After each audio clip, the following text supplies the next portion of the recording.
Musím povedať, že Lenka od včera mi rozpráva, ako strašne si na tejto skladbe fičí. Ale my tu máme dvoch kamarátov, ešte jeden by si mohol teoreticky sem prisadnúť, lebo vás je vraj v centre 7, sme sa teraz rozprávali. 7, no. Aj o tom sa budeme rozprávať už o malú chvíľu s Tomášom Dietrichom a Veronikou Heidelmajerovou, ktorí sú z Neurogymu. Vítajte medzi nami. Ahojte, sme radi, že ste dnes tu medzi nami. Hneď začne Tomášom príbehom, ktorý sa ti udial pred 5 rokmi, ktorý tvoj život sa otočil naozaj na ruby. A teda nám povedz, čo sa stalo, pretože si ostal na vozíku. Áno, vieš čo, to bolo v podstate úplne jednoduchá vec. Bol som u kamaráta na dome a v podstate len som sa opravil v zábradlie, asi ako každý bežne, a to zábradlie sa zlomilo, ja som spadol z nejakých 5 metrov na chrbát a v podstate zlomil sa mi stavec hrudný a taký maličký kúsok sa mi vlastne oprelo miechu. A v podstate odtedy sa nejako očikujem.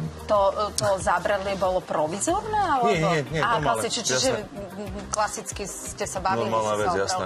Len sa to proste stalo. Takže... Ty si povedal teraz tú skrátenú verziu, si povedal, že taká normálna vec, že normálna vec, ale veľký zásah do života. Ale keď sme sa rozprávali, tak mňa ešte tak, nie že zaskočilo, ale že počiatočné prognozy boli, že budeš v pohode.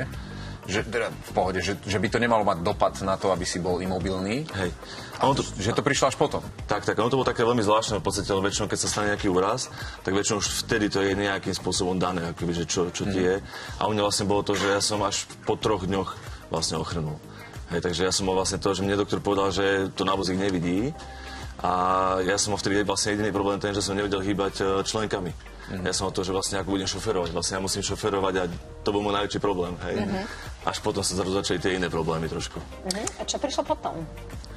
Čo myslíš? Že ako si začal rozmýšľať, lebo prvé 3 dní to takto nevyzeralo a prišlo to postupne. Čo ti išlo hlavou? Tak ono ti to tú hlavu úplne pomieša.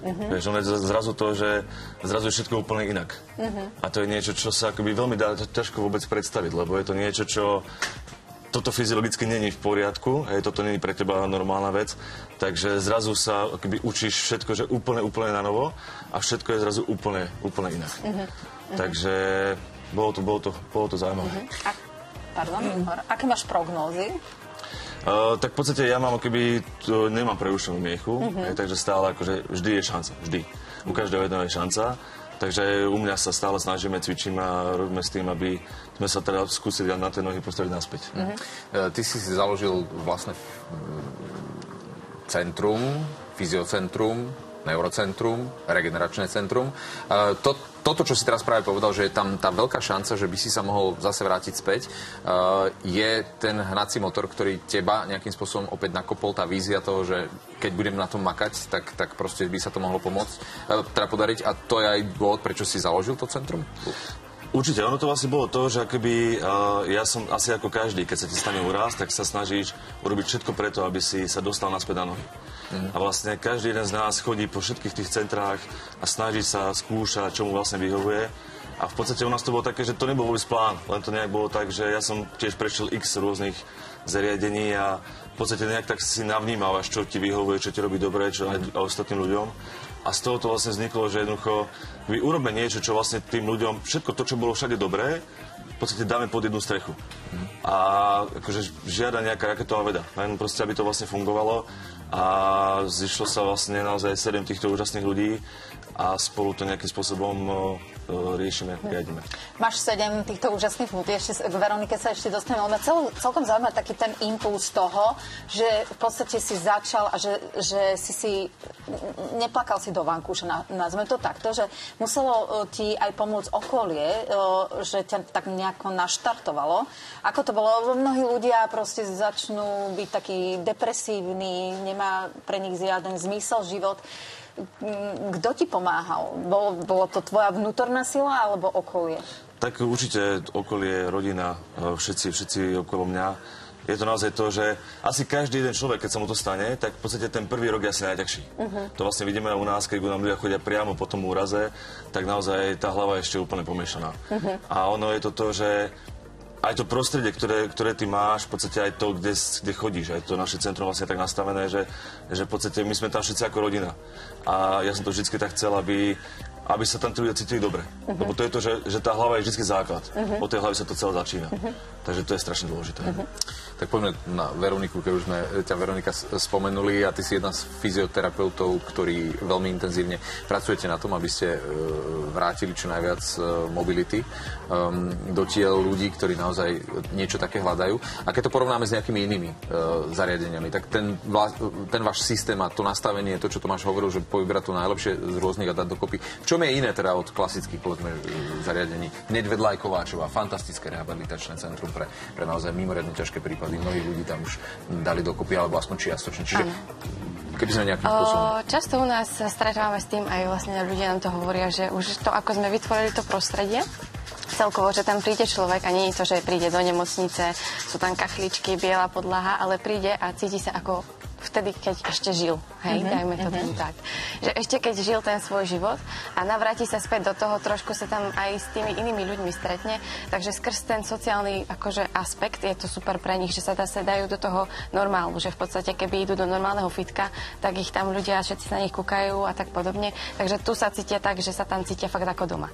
Veľa nám ľudia povie, že proste oni sú tam naozaj doma a že sme ako rodina.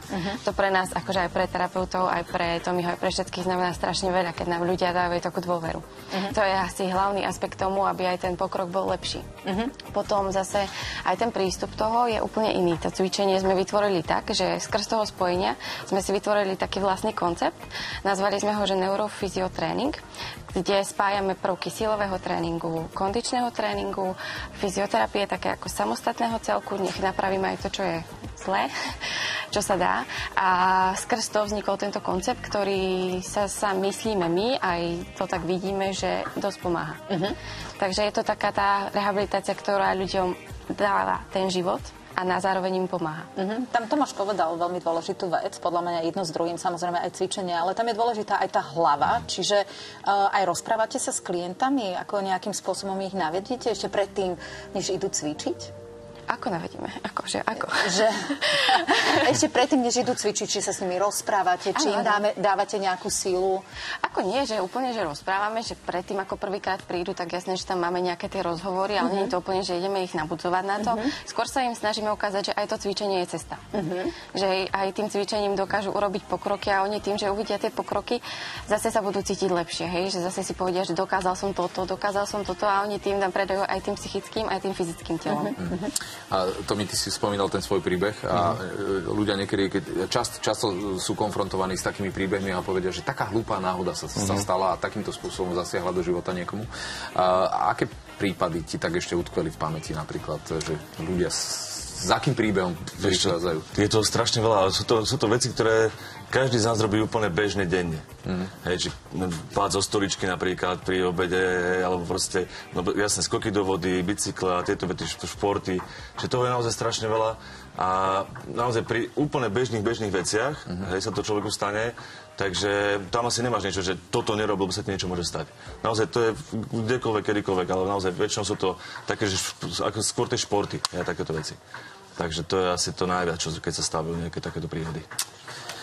Ďakujeme vám. Ďakujeme, že ste prišli medzi nás a že ste aj mnohých ľudí inšpirovali. Ďakujeme pekne. Ďakujeme, ale Sofie? Áno, tak Tomáš bol